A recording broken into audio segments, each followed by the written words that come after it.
Avatar Meher బాబాకి జై. ప్రేమికుడు ప్రియతముని వాంఛితాన్ని నెరవేర్చాలి. ప్రియతమ బాబా ఇచ్చిన అతి ముఖ్యమైన సందేశం నా వాంఛితం, మై విష్.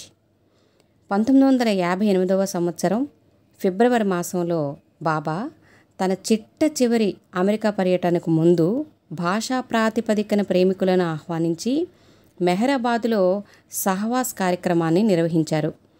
ఆ సహవాస్ కార్యక్రమంలోనే 7 సందేశాలు మరియు నా వాంఛితం అనే సందేశాన్ని ఇచ్చారు.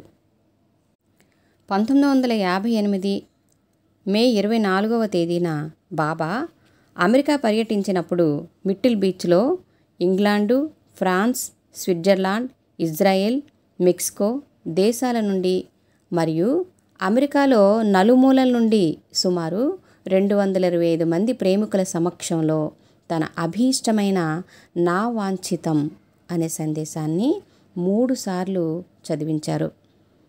బాబా సశరీరులుగా ఉండగా అనేక మంది ప్రేమికులు బాబా అభీష్టం మేరకు తమ జీవితాలను నడిపించుకునేవారు. ఏ చిన్న సమస్య ఎదురైనా బాబా ఏం చేయమంటారు అని లేఖ రాసేవారు. బాబా ఎలా చేయమంటే అలా ఆయనిచ్చే ఆదేశాలు వారికి మార్గనిర్దేశం చేసేవి. అవి బాబా భౌతిక శరీరం త్యజించిన పిదప మనం ఎలా విధేయత చూపాలో ఈ సందేశం ద్వారా తెలియజేశారు. ఈ సందేశంలో పొందుపరచబడిన ప్రతి అంశము కూడా మన జీవితాలు బాబా చుట్టూ అల్లుకుపోయేటట్లు మలుచుకోవడానికి దోహదపడతాయి. బాబాను భగవంతునిగా విశ్వసిస్తూ ప్రేమిస్తూ ఆయనకు సమర్పణ అయ్యి విధేయత చూపే ప్రతి ప్రేమికుని కర్తవ్యము నా వాంఛితం సందేశంలోని అంశాలను ఆచరించడమే. నీ లక్ష్యాన్ని నెరవేర్చుకోవడానికి మరియు నీ గమ్యాన్ని చేరుకోవడానికి నీవు ఏమీ వదులుకోవాల్సిన పని లేదు. నేను చెప్పే ఈ 6 అంశాలపై దృష్టి పెట్టి జీవించు చాలు. నీ గమ్యం వైపు నీ ప్రయాణం సుగమం అవుతుంది అంటున్నారు బాబా. ఈ సందేశంలోని 1 నుండి 5 అంశాలు మనం మన జీవితం ఎలా గడపాలో తెలుపుతుంది. 6వ అంశం మనం జనన మరణ చక్రం నుండి స్వేచ్ఛను పొందే మార్గాన్ని గురించి బాబా తన దివ్యాధికారంతో సూచించటం తెలియజేస్తాయి.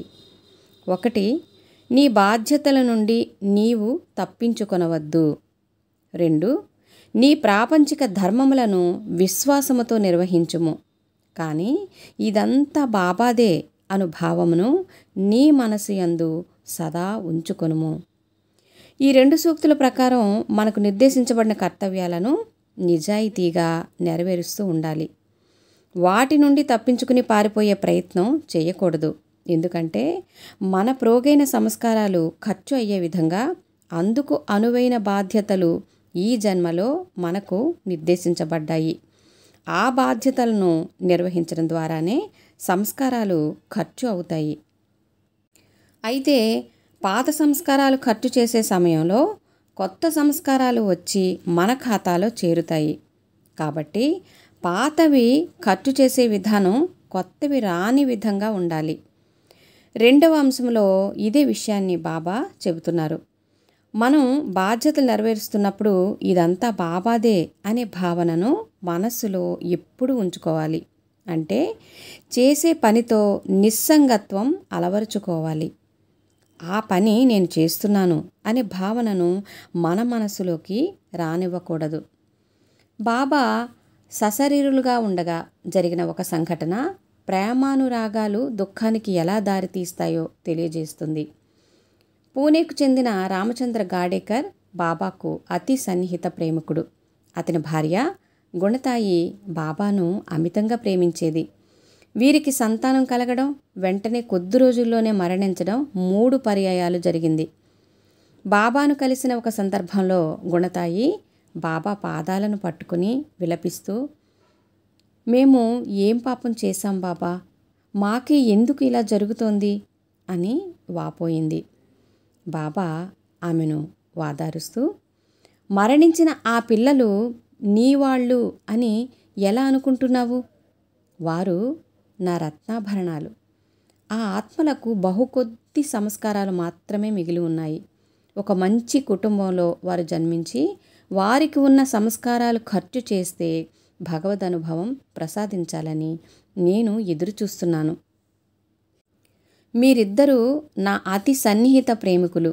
అందుకే ఆ బిడ్డలకు మిమ్మల్ని తల్లిదండ్రులుగా ఎంచుకుని నా పని పూర్తి చేసుకున్నాను. ప్రేమ కలిగి ఉండు, కానీ బంధనాలు పెంచుకోకు. బాబాకే అంటిపెట్టుకుని ఉండు, ప్రపంచమును అంటిపెట్టుకోకు అన్నారు బాబా. కాబట్టి మనం తామరాకు మీద నీటి బొట్టు వలె ఈ ప్రపంచంలో ఉంటూనే మన బాధ్యతలను విశ్వాసపూర్వకంగా నిర్వహిస్తూనే ప్రపంచానికి చెందినవారము అయిపోకుండా బాబా కోసమే సమస్తము చేస్తున్నాము అనే భావనను నిరంతరం మనసులో ఉంచుకోవాలి. మూడవది, నీకు ఆనందం కలిగినప్పుడు బాబా నన్ను ఆనందింపగోరుచున్నారనియు, దుఃఖం కలిగినప్పుడు బాబా నన్ను దుఃఖింపగోరుచున్నారనియు భావింపుము. నాలుగవది, ఎట్టి పరిస్థితిలోనైనా సరే బాబాయే నన్ను ఈ స్థితిలో ఉంచారని నిజాయితీతో విశ్వసింపుము.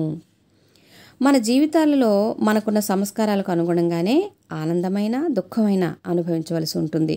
అంటే మన సంస్కారాల ప్రక్షాళనకు ఏది అవసరమో అదే మన జీవితాలలో జరుగుతుంది. అన్నిటికంటే ప్రధానంగా నా తండ్రి నా మంచి కొరకే ఏదైనా చేస్తాడు అనే పరిపూర్ణ విశ్వాసం, సరైన అవగాహన మనం అలవరుచుకున్నప్పుడే ఆనందం కలిగిందంటే బాబా నేను ఆనందించాలని కోరుతున్నారు, దుఃఖం కలిగిందంటే బాబా నన్ను దుఃఖపడాలని కోరుతున్నారు అనుకోగలము. అంతేకాదు, ఏ పరిస్థితి ఎదురైనా సరే బాబా నన్ను ఈ స్థితిలో నా మంచి కొరకే ఉంచారని విశ్వసిస్తూ ఆయన ఇచ్ఛకు విధేయులమై ఉండగలం. ఐదవది, బాబా ప్రతి ఒక్కరిలో ఉన్నారనే భావనతో ఇతరులకు సహాయపడుతూ సేవ చేస్తూ ఉండు. పరిమిత జ్ఞానం వల్ల వేర్పాటు భావం అంకురించింది. నిజానికి అందరిలో ఉన్నది బాబాగాక వేరెవరు? అజ్ఞానం కారణంగానే నేను వేరు, ప్రపంచం వేరు అనే భావం కలుగుతుంది. అదే భావన ఇతరుల పట్ల ద్వేషం, ఈర్ష్య, శత్రుత్వం, పగ మొదలగు ఆత్మ ప్రయాణానికి ఆటంకాలుగా ఉండే హానికర గుణాలు ఒకనిలో కలగడానికి కారణమవుతుంది. జీవాత్మలు ఎన్ని ఉన్నా వాటి మూలం పరమాత్మయే. కాబట్టి జీవాత్మలన్నింటిలో నిజానికి ఉనికి కలిగి ఉన్నది పరమాత్మ ఒక్కడే. బాబా ప్రతి ఒక్కరిలో ఉన్నారనే భావనను మనం ఇతరుల పట్ల కలిగి ఉంటే ద్వేషం, ఈర్ష్య, పగ లాంటి అవలక్షణాలకు తావెక్కడ ఉంటుంది? వారి పట్ల ప్రేమ భావంతో సహాయపడడానికే అడుగులు ముందుకు వేస్తాం. అందరిలో బాబాను చూడగలిగినప్పుడు అవసరం లేని ఇతర గుణాలను ప్రేమ అధిగమిస్తుంది. తరతమ భేదాలు సమసిపోతాయి. ఒకే తండ్రి బిడ్డల వలె అందరూ కలిసి శాంతిమయ జీవనం సాగించగలుగుతాము. హెట్టన్ అనే పాశ్చాత్య ప్రేమికుడు బాబాను ఇలా ప్రశ్నించాడు.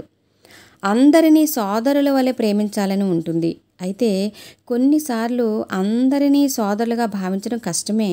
అప్పుడు ఏం చేయాలి అని ప్రశ్నించాడు. సమాధానంగా బాబా ఇలా వివరించారు. వారందరిలో బాబాను చూసే ప్రయత్నం చెయ్యు. అప్పుడు వారిని సోదరుల వలె చూడగలుగుతావు. ఏది ఏమైనా కానీ చిట్ట చివరికి మనమంతా ఒక్కటే. సత్యం యొక్క అనుభవం అనగా భగవద్ అనుభవం ఉన్నవారికి అందరూ భగవంతునితో ఒకటై ఉన్నారనే ఎరుక ఉంటుంది. అజ్ఞానం అంతరించిన మరుక్షణం ఏకత్వం యొక్క ఎరుక దానంతట అదే వస్తుంది. అప్పటి వరకు అందరిలో బాబాను చూడడానికి ప్రయత్నించు. ఈ సోదర భావాన్ని నీకు నీవుగా అలవరుచుకో. నీ ఎదురుగ్గా ఉన్న వ్యక్తిని చూసినప్పుడు అతని పట్ల నీకు ఎటువంటి సోదర భావం కలగనప్పుడు బాబా అతనిలో ఉన్నాడు అని నీకు నీవు చెప్పుకోవాలి. అప్పుడే నీవు అతనిని నీ సోదరునిగా భావించగలుగుతావు. మీరు మీ స్వీయ ఆనందం గురించి ఆలోచించడం మానేసి ఇతరులకు ఆనందాన్నిస్తే మీరు నిజంగా భగవత్ ప్రేమికుని పాత్రను పోషిస్తున్నట్లే. ఎందుకంటే ప్రియతమ బాబా అందరిలో ఉన్నాడు అని బాబా వివరించారు. ఎటువంటి సేవ అత్యుత్తమమైనదో బాబా వివరిస్తూ, ప్రజలకు సహాయపడడానికి చాలా మార్గాలున్నాయి. దాతృత్వం, అన్నదానం, వస్త్రదానం, భిక్ష ఇవ్వడం, వ్యక్తిగతంగా సేవలు అందించడం మొదలైనవి. కానీ ఇవన్నీ భౌతికమైన సహాయంగానే పరిగణించబడతాయి. ఇవన్నీ అన్ని క్రియల వలె బంధనాలను సృష్టిస్తాయి. కాబట్టి వారి ఆధ్యాత్మిక ఉన్నతికి కూడా సహాయపడాలి. అదొక్కటే మానవులకు అందివ్వగల సహాయం. భగవంతుని ప్రేమించడంలో, భగవంతునిలో ఐక్యం అవ్వడంలో నిజమైన ఆనందం ఉంది. ఎప్పటికీ తరిగిపోని ఆనందం, ఎప్పటికీ తొలగిపోని శాంతి, వీటిని పొందడం కొరకు భగవంతుణ్ణి ప్రేమించాలి. ఆ భగవంతునితో ఒకటైపోవాలి. అందులోనే నిజమైన ఆనందం ఉంది. అందువలన ఈ పరమ సత్యాన్ని మానవాళిచే అనుభూతి చెందేలా చేయడమే ఎవ్వరైనా చేయగలిగిన అత్యున్నతమైన సేవ. కాబట్టి ఇతరులలో బాబా ఉన్నారనే భావనతో బాబా నామాన్ని వారి చెవులకు చేరవేయడం అన్నింటికంటే ఉత్తమమైన సేవ అవుతుంది. బాబా ప్రతి ఒక్కరికి సమానంగా అందుబాటులో ఉన్నారని, ఆయనను కడవరకు పట్టుకుని ఉంటే గమ్యం చేరుకోవడం సులభమని అందరికీ చాటి చెప్పాలి. అంతకు మించిన బాబా కార్యం ఏముంటుంది? ప్రభువుని సంతోషపెడితే గమ్యం వైపు అడుగులు వేగవంతం అవుతాయి కదా. 6వది, నేను నా దివ్యాధికారంతో చెప్పేది ఏమనగా, ఎవరైతే తమ అవసాన కాలమందు నా నామమును స్మరించెదరో వారు నన్ను తప్పక చేరుకొందురు. కనుక మీ అవసాన ఘడియలందు నన్ను స్మరించుట మరువకండి. ఈ క్షణం నుండే నన్ను స్మరించుట ఆరంభించనిచో అంత్యకాలమందు నన్ను జ్ఞప్తి తెచ్చుకొనుట అసాధ్యము. కనుక ఈ క్షణమే అభ్యాసం ప్రారంభించు. కనీసం రోజుకు ఒక్కసారైనా నా నామం స్మరించినచో మరణం ఆసన్నమైనప్పుడు నన్ను మరువకుందువు. బాబా తన దివ్యాధికారంతో తన ప్రేమికులకు ఇచ్చిన వాగ్దానం ఇది. నీ అంతిమ క్షణాలలో నా నామాన్ని స్మరిస్తే చాలు, నీవు జనన మరణ వలయం నుండి స్వేచ్ఛను పొందుతావు. అనంత ఆనందం నీ స్వంతం అవుతుంది అంటూ మనకు అతి సులభమైన దగ్గరి దారిని ఈ అంశంలో సూచించారు బాబా. నన్ను ఇప్పుడు ఎప్పుడూ పట్టుకోవలసిన బాధ్యత నీదే. నా వంతుగా నేను, నా ప్రేమ మిమ్మల్ని ఇప్పుడు ఎప్పుడూ విడిచిపెట్టము అన్నారు బాబా. బాబాను కడవరకు పట్టుకొని ఉండగలిగితే ఆయన సహాయం మనకిప్పుడు అందుబాటులో ఉంటుంది. అందులో సందేహం లేదు.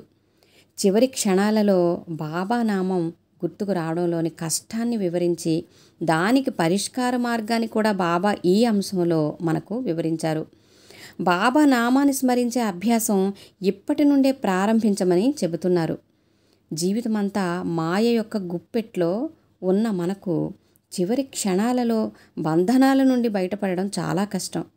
మాయకు సంబంధించిన ప్రాపంచిక విషయాల గురించిన ఆలోచనలే అంతిమ క్షణాలలో మదిలో మెదులుతాయి. జీవించి ఉండగా ప్రతి క్షణం బాబాను తలుచుకుంటూ ఆయన స్మరణలో గడపడం అలవాటు చేసుకుంటే చివరి క్షణాలలో ఆయన నామం మనకు గుర్తుకు వచ్చేటట్లు చేసే బాధ్యత ఆయనదే అవుతుంది. ఆ క్షణాలలో బాబా నామం స్మరిస్తే చాలు, గమ్యం చేరిపోయినట్లే కదా. ఈ విధంగా నా వాంఛితంలోని 6 అంశాలు కూడా మనకు మన లక్ష్యం, మన గమ్యం సాధించడానికి అనువుగా బాబా వీటిని పొందుపరిచారు. జీవితంలో మన దృష్టి బాబాపైనే ఉండేటట్లుగా బాబాపై నుండి మన ఏకాగ్రత అటు ఇటు పోకుండా ఉండేందుకు ఈ అంశాలు ఎంతో ఉపకరిస్తాయి. బాబా వాంఛితానికి అనుగుణమైన జీవితాన్ని గడపడం ద్వారా మనం యథార్థ కర్మయోగులుగా జీవించి కర్మల ఫలితం ఏమైనప్పటికీ దానిని బాబాకు సమర్పించుకోగలుగుతాము. ఈ సందేశాన్ని ఆచరిస్తూ మన జీవితాలను జీవించిన నాడు ఈ జన్మలోనే మనం మన గమ్యం చేరుకోగలం. దానికంటే ముందు మన ప్రియతమునికి 100% విధేయత కనపరిచిన వారం కాగలం. భగవంతుని చేరడానికి మనం చేయవలసినది బాబా నా వాంఛితము అనే సందేశంలో 6 అంశాలలో పొందుపరిచారు. వీటి ద్వారా ఆధ్యాత్మికతను ఆచరణయోగ్యంగా తయారు చేసి మనకు అందించారు. ఇక ఆచరణలో పెట్టవలసిన పని మనదే. ఇప్పటి నుండి ఆ పనిలోనే ఉందాం. ఈ అంశము 2024 మే నెల అవతార్ మెహర్ పత్రిక నుండి సంగ్రహించబడినది. అవతార్ మెహర్ బాబాకి జై.